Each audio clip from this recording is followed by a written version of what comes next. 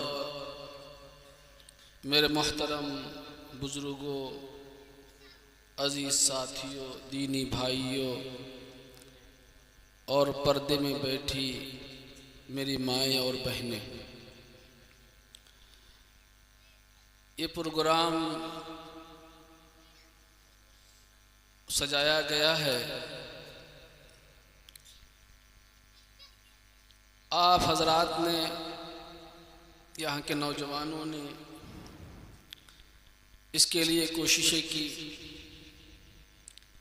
और ये जलसा मुनक़िद किया। जलसे और प्रोग्राम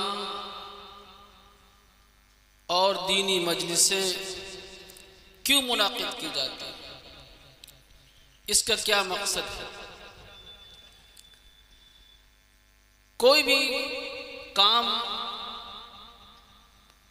अपने मकसद को और अपनी मंजिल को और अपने हदफ को उसी वक्त पहुंचेगा जब उसका मकसद और उसका नतीजा बरामद हो। तो ये प्रोग्राम और जलसा इसलिए मुनक़िद किया गया ताकि उलमाए किराम जो अल्लाह उसके रसूल की बातें बतलाएं, जो कुरान करीम की तालीमात और इरशादात आपके सामने बयान की जाए, उनको सुन करके हम और आप सब उनको अपनी ज़िंदगी में दाखिल करने की कोशिश करें। आप हजरात के सामने दो बहुत कीमती बयान होने हैं। एक बयान हजरत मौलाना इस्लामुल हक असजद साहब, मोहतमीम इदारा महमूदिया कस्बा मोहम्मदी,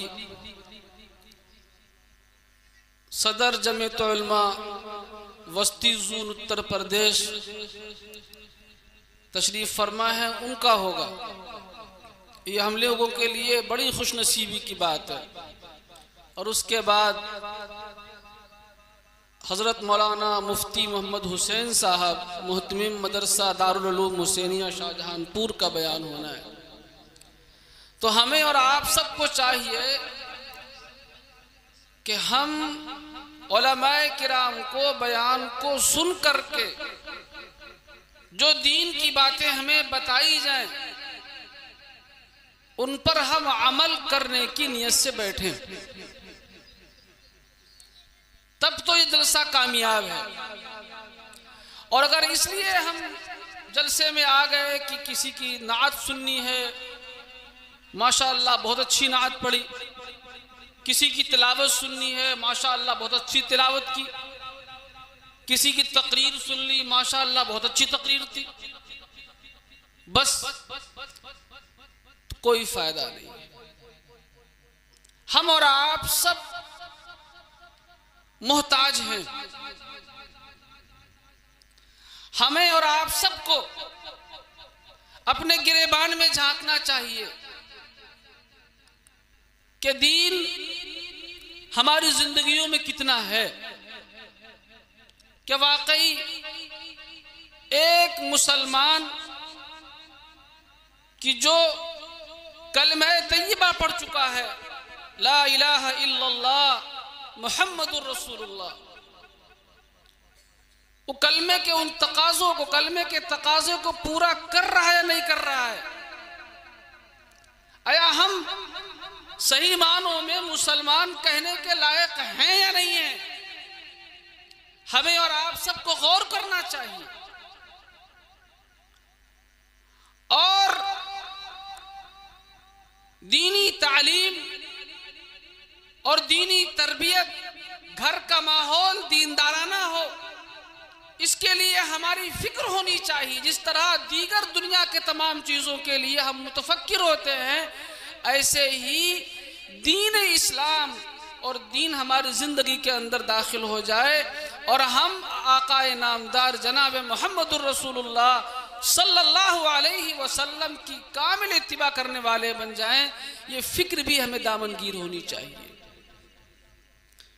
मेरे मोहतरम बुजुर्गों और दोस्तों, मैंने आप हजरात के सामने आकाए नामदार जनाब मुहम्मदुर रसूलुल्लाह सल्लल्लाहु अलैहि वसल्लम की एक हदीस पढ़ी।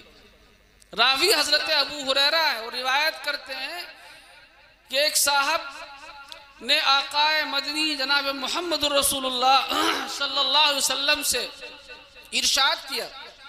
उन्होंने कहा कि अल्लाह के रसूल, मुझे कुछ वसीयत कर दीजिए, कुछ नसीहत कर दीजिए। तो आपने फरमाया, ला तग़ज़ब, गुस्सा मत करो। उन्होंने फिर कई मर्तबा आपसे यही कि मुझे कुछ वसीयत कर दीजिए, मुझे कुछ नसीहत कर दीजिए, ताकि मैं उस पर अमल करके अल्लाह का कुर्ब हासिल कर लूं, जन्नत का मुस्तहिक बन जाऊं, मग़फ़िरत का परवाना मुझे मिल जाए।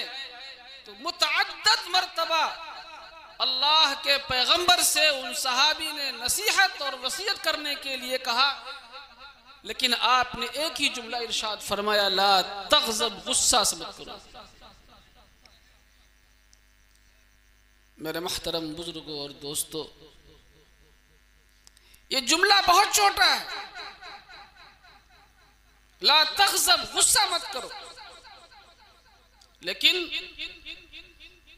इमाम जाफर इब्ने मोहम्मद रहमतुल्लाह अलैह बयान करते हैं कि गुस्सा तमाम बुराइयों की जड़ है। गुस्सा से हर किस्म की बुराई और किस्म की गुनाह सरजद होते हैं। चुनांचे ये जो गुस्सा है इसी से तकब्बुर पैदा होता है। ये जो गुस्सा है जिसको हम और आप करते हैं, थोड़ी थोड़ी बात पर हमें गुस्सा आ जाता है, हम आपे से बाहर हो जाते हैं, इसी से हसद पैदा होता है, इसी से बुग़्ज़ पैदा होता है, इसी से एक दूसरे को हम तकलीफ पहुंचाने के दर पे हो जाते हैं, मारपीट की नौबत आ जाती है। इसी हदीस के ताल्लुक से एक सहाबी इसकी तशरीह करते हुए ये बयान फरमाते हैं कि जब मुझे रसूलुल्लाह सल्लल्लाहु अलैहि वसल्लम ने वसीयत में फरमाया ला तग़ज़ब, तुम गुस्सा मत करो, जब मैंने गौर किया और इस जुमले को मैंने इसके अंदर तक मैं गया और इसके मानी में और उसके तमाम समरात और नताइज में मैंने गौर किया, तो मुझे मालूम हुआ कि गुस्सा तमाम बुराइयों को जमा किए हुए होता है। हजरत थानवी नव्वरल्लाहु मरक़दहु बयान करते हैं, जो बुजुर्गी है, बुजुर्गी गुस्सा को तर्क कर देना, ये बुजुर्गी का एक बहुत बड़ा दरवाजा है। कोई गुस्सा करने वाला हो और बुजुर्ग हो ही नहीं सकता। हम और आप याद रखें, गुस्सा और शहवत, जिसको हम कहेंगे नफ्स, जिस चीज की जानिब आमादा करे इंसान को, ये दो चीजें गुनाह पैदा करती हैं। और गुस्सा एक ऐसा मर्द है, एक ऐसी बीमारी है कि जिसकी वजह से हुकूकुल इबाद तलफ हो जाते हैं। जैसे मैंने कहा कि तकब्बुर वो इसी गुस्से की पैदावार है, और तकब्बुर सिर्फ और सिर्फ अल्लाह को करने का इख्तियार है। इसके अलावा ये बंदा जो किस चीज से पैदा है, जरा तो गौर तो करे। अलम नखलुकुम मिन माइन महीन, एक नुत्फे से पैदा है। जरा आपने अपनी जो इब्तिदा है उस पर तो इंसान को गौर करना चाहिए। अगर तकब्बुर करने को किसी को इख्तियार है तो वो सिर्फ और सिर्फ अल्लाह तबारक व तआला की जात है। इसके अलावा बंदे को तकब्बुर करने का इख्तियार नहीं है। एक रिवायत में जो हदीस कुदसी है, नबी इरशाद फरमाते हैं कि अल्लाह कहता है अल किब्रु रिदाई, तकब्बुर मेरी चादर है। फमन युनाज़िअनी, कि जिस शख्स ने मुझसे उस चादर को खींचने की कोशिश की, अज़्ज़बतहु नार, मैं उसको सख्त अज़ाब दूंगा। हम और आप अगर देखें तो हमारी कॉलर नीची ना हो जाए, थोड़ी सी बात में हम आपे से बाहर हो जाते हैं।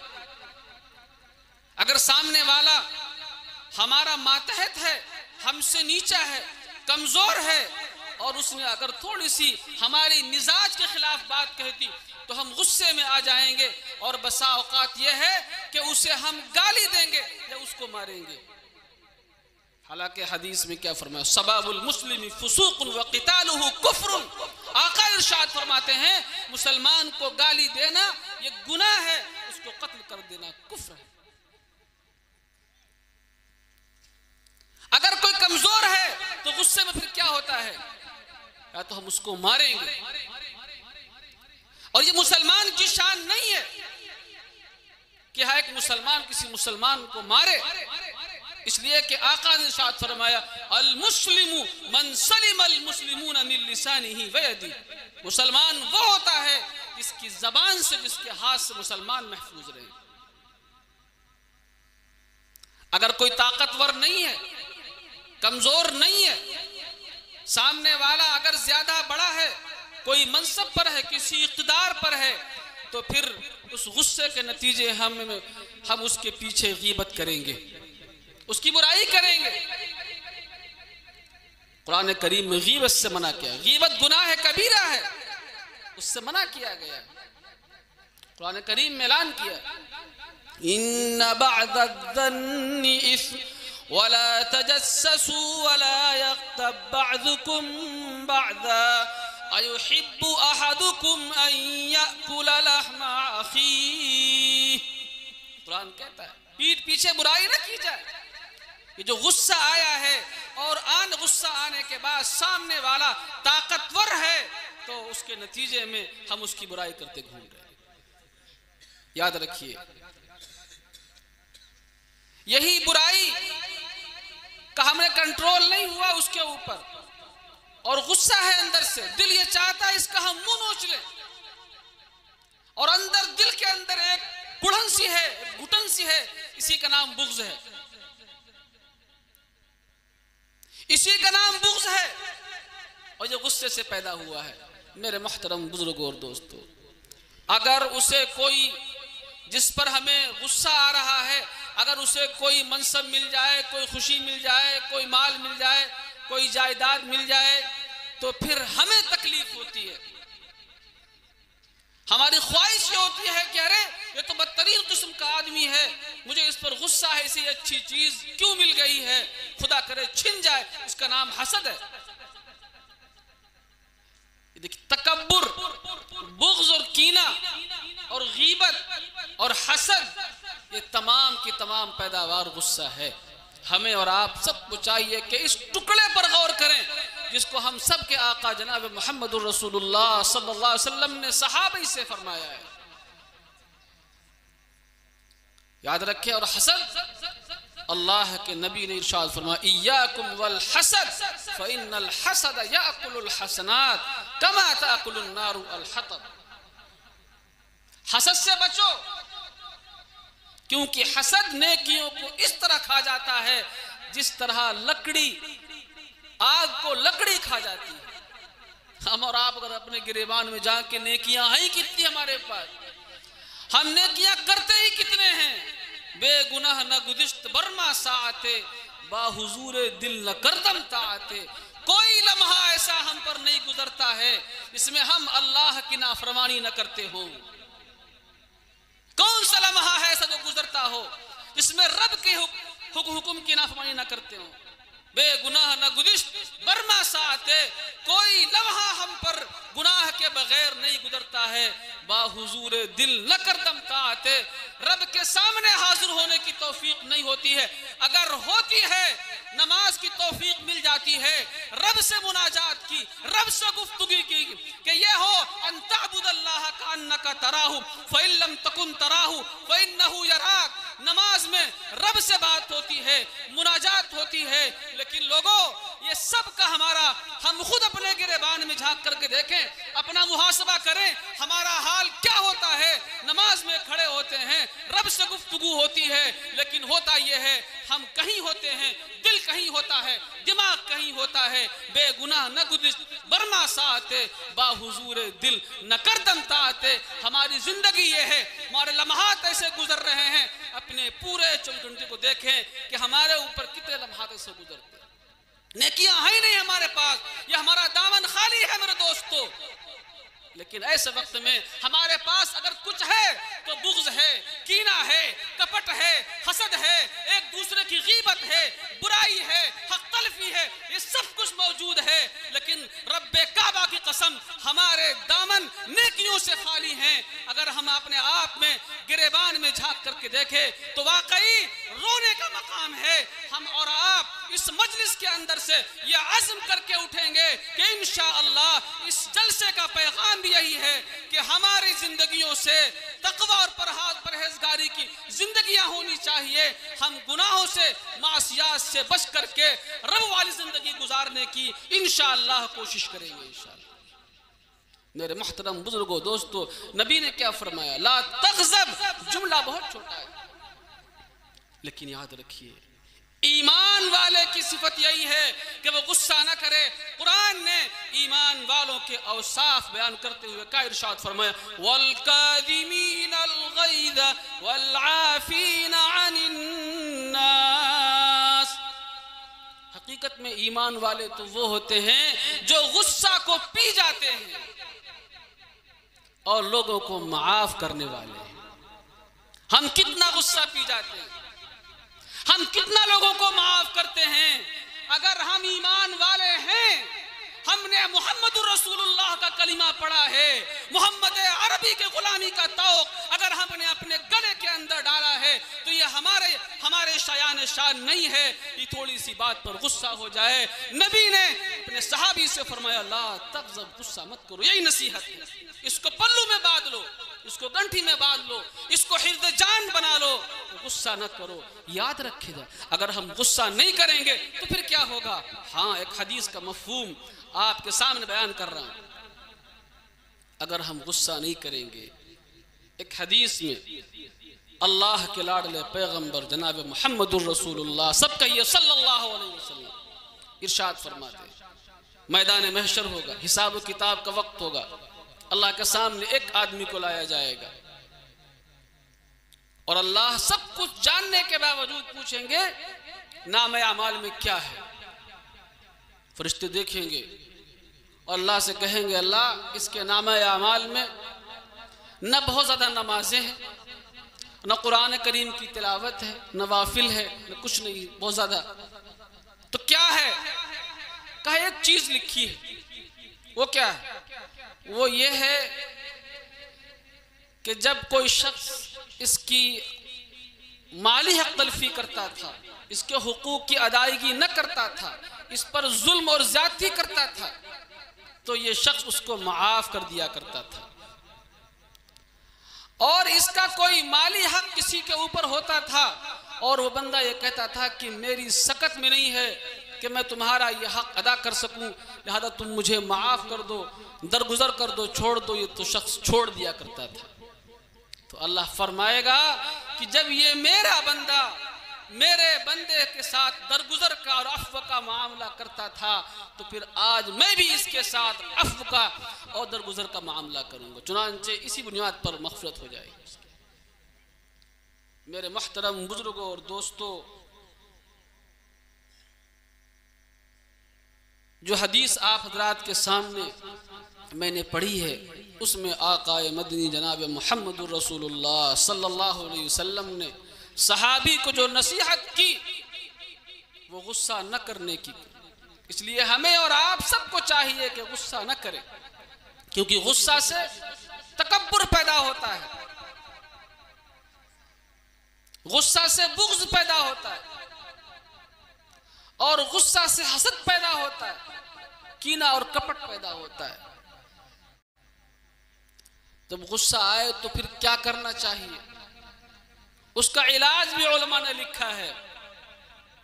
जब गुस्सा आए तो सबसे पहली चीज है कि इंसान खामोश हो जाए, वो गुफ्तगू ना करे, बोले ना।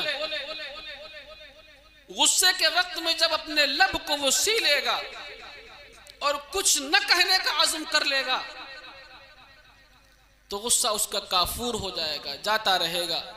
इसलिए कि इसके इलाज के तौर पर हम सब के आका जनाब मुहम्मदुर रसूलुल्लाह सल्लल्लाहु अलैहि वसल्लम ने इरशाद फरमाया, इज़ा ग़ज़िबा अहदुकुम फ़लयस्कुत क़ालहा सलासन औ कमा क़ाल सल्लल्लाहु अलैहि वसल्लम। जब तुम में से किसी को गुस्सा आए तो चाहिए कि वो खामोश हो जाए, और ये जुमला आपने 3 मरतबा इरशाद फरमाया। इसलिए जब गुस्सा आए तो पहला काम ये करना चाहिए कि इंसान खामोशी इख्तियार कर ले, इंशाअल्लाह गुस्सा काफूर हो जाए। और दूसरा इलाज ये बताया है कि जब गुस्सा आए तो इंसान को चाहिए कि वो औज़ु बिल्लाहि मिनश शैतानिर रजीम पढ़े। खुद कुरान करीम के अंदर भी उसको बयान फरमाया, व इम्मा यंज़ग़न्नका मिनश शैतानि नज़ग़ुन फस्तइज़ बिल्लाह, कि जब शैतान कचोका लगाए, तुमको गुस्सा दिलाए, तो उस वक्त शैतान मरदूद, अल्लाह की पनाह चाहना चाहिए शैतान मरदूद से। और तीसरा इलाज ये है कि इंसान को मजलिस बदल देना चाहिए। अगर वो खड़ा हुआ है तो बैठ जाना चाहिए, बैठा हुआ है तो लेट जाना चाहिए। ये उलमा ने इलाज लिखे हैं। तो मेरे मुहतरम बुजुर्गों और दोस्तों, गुस्सा अगर हम नहीं करेंगे तो अल्लाह तबारक व तआला के यहाँ मग़फ़िरत का परवाना मिलेगा। अगर गुस्सा करेंगे तो फिर बहुत सारे गुनाहों के पैदा होने का अंदेशा है, क्योंकि गुस्सा जो है वो तमाम बुराइयों की जड़ है। अगर हम गुस्से पर कंट्रोल और काबू पा लेंगे तो इंशाअल्लाह बहुत सारे गुनाहों से, बहुत सारी बुराइयों से महफूज रहेंगे। अल्लाह पाक मुझे भी, अल्लाह पाक आप सबको भी गुस्सा जैसे मनहूस मर्ज़ से महफूज फरमाए। वमा अलैना इल्लल बलाग।